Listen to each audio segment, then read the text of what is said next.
Все ж бачна? Решетиловка – это вельми цікава и пригожа. Привітання, поважаемые. С вами снова я, Димыч Веселый Неадекват. И ролик номер 2 про решетиловку. Бачите, не уклався в один, вельми ж багато ураження. Ну, і так, криху про гандель протягну. Окромя крам, в решетиловці є і ринок. Ринок, у принципі, вельми подобний до нашого. Такі ж ролети, такі ж роди. Ну, ринок невеликий. Я так скажу, що бачно, що він по криху отживає своє. Люди переходять працювати по ходу у більш цивілізовані умови. До речі, мені саме, що сподобалося, ну, це, звісно, неведомый сябр завел меня в краму, где разностайные вырабы, керамика, фаянс и все такое. Ё-моё, это пир для тых, кому это подобается. А цены просто смешные. Там, например, керамичный кубочек, такие где-нибудь грамм на 300 со сподочком, можно купить за 22 гривны.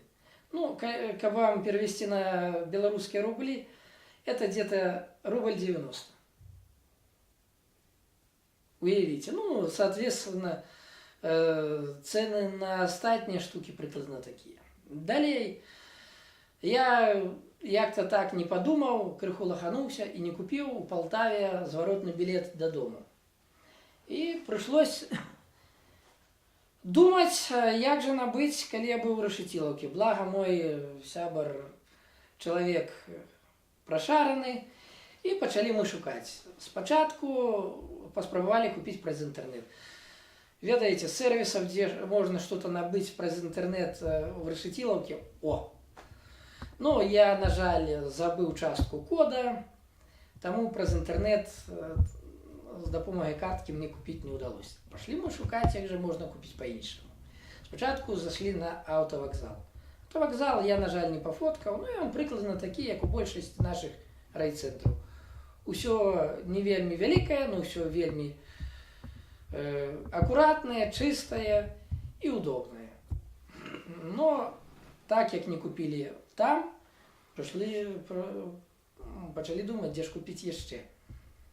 Прийшла така думка моєму сябру, а чому б не в банк? Він раніше працював у банку, і ведав, що раніше там квитки продавали на разностайные виды транспорта. И, ведаете, мы пошли, купили. Нам на принтере, мне докладнее, распечатали квиток, який без малейших питань прийняли проводники у техніку. До речі, в решетиловці банков, наименее у банков, 4 штуки. Ну и у кожного, само собой, не один, у кого больше отделений. То есть, по сутности, банковский сервис там так само доволі развитый. Я наогул зробив вивод, виснову собі, що, ведаєте, коли хто-то хоче чим-то зайнятися, яким-то предпринимательством, это вполне реально зробити. І є великий шанс, що у тебе з гэтага что-то выгорить. Тому то, что сошла с экономики держава, да ніхто, в общем, от этого, я так зрозумів, не покутає.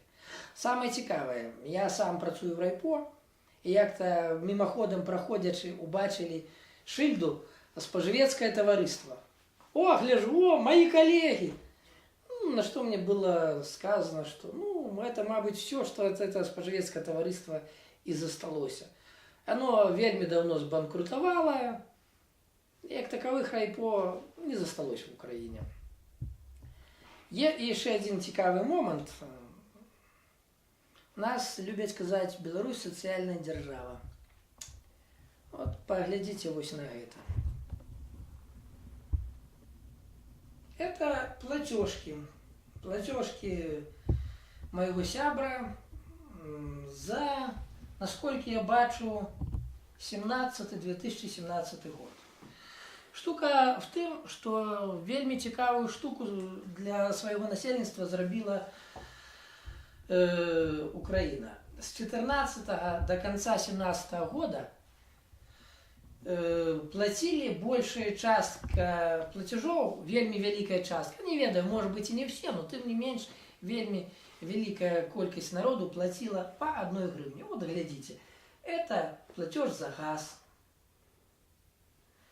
якую сумму списали. Ось это так само за газ.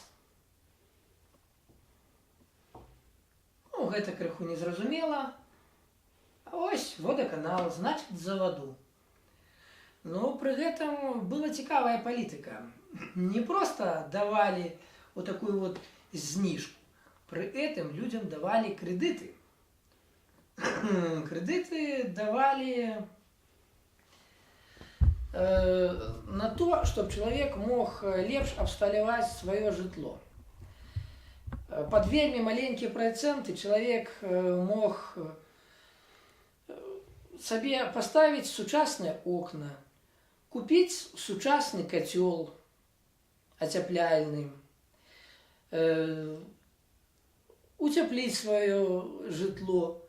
В общем, робили так, чтобы люди той час, калі яны платили мало, могли скарыстаць на досканаленне своего быта, своего житла. И потым, калі уже придется платить, чтобы яны, прабачце, могли платить в разы меней. До речи, хоть с 18 и зараз года уже платят нормальные коммунальные послуги, но для вельми шмат якіх катэгорый насельніцтва да гэтага є знижки, так званые субсидии. То есть люди платят далеко не все. Система субсидий крыху своеасаблівая, я не расскажу вам, хотя мне тлумачили, что и як. Ну, просто я не до конца уникал. Да, шмат категорий, яким не платят, но при этом шмат категорий, яким вполне себе платят, допомагають і зараз. До речі, крыху нюанс такі, что не толькі жыллёвай субсидии є. Я калі ехал по Полтаве на маршрутце, был сведкой, я кучу категорий людей ехали, показывая посведчанне, ехали бесплатно в приватной маршрутце. Особисто я бачил, что это были инвалиды, удельники и ветераны боевых дзеянняў. Ну, не памятаю, но як минимум вот гэтыя две категории ехали там бесплатно, а пенсионеры, до речи, не. Ну, и наконт этого я, мабуть, распавёў усё. Теперь вам покажу крыху видео, что такое решетиловка. Ведаете, так само, что меня уразило, там все вельми в огнях. Там подсвечены помнік, подсвечена большая частка шильд у разностайных установах гандлёвых. И так як там все прымаецца на нарадах, то есть люди не супраць, что оно так, калі это, напрыклад, парк ці помнік. Ну і ўласнік у себе сам робіць, конечно. Ось паглядзіце, як выглядае цэнтр решетиловки. Мне, напрыклад, это спадабалася. До речі, в аварийном участку вот тут зроблена кольцевой рух автотранспорта. Подсвечивается сверху прожектора. Но подсвечиваются не все шильды, потому что, ну, не ведаю, кто-то, мабуть, экономить, я не ведаю, тому крыху меньше ураження будет доброе. Но тем не меньше, ось так выглядає центр решетиловки. Вот мой паршивый сосед знов почав ремонт. Мабуть, треба пайсці вставить мозгу. Прабачте, магчыма, вы чулі гук. Ну, козёл. Ладно, пробачьте. Вот так выглядає ілюмінація в Решетиловці того, як підсвічений фонтан. Може, хоч гэты гук за... До речі, зараз 7:10 вечора. А это вот чоловік робить ремонт. А вот так помник виглядає панорама. Вот глядите, вот на этих шильдах імёны всіх загинулих. Тим більше є імёны і інтернаційний ліст. На жаль, не сняв, тому що на дворі, як бачите, було не вельми файне. А ось це центральний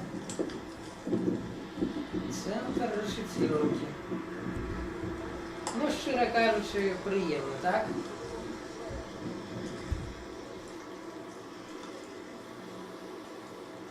А от зараз ви побачите, як... Блін, я від... Пробачте, вельми хутко вийшло. Зараз покажу вам на стопі, як виглядає помник ночью. Не выходит. Ну ладно, не важно. Но вот это парк Решетиловки, тоже, бачите, весь подсвеченный. Ночью там ногу не зломишь. Вельми все в огнях.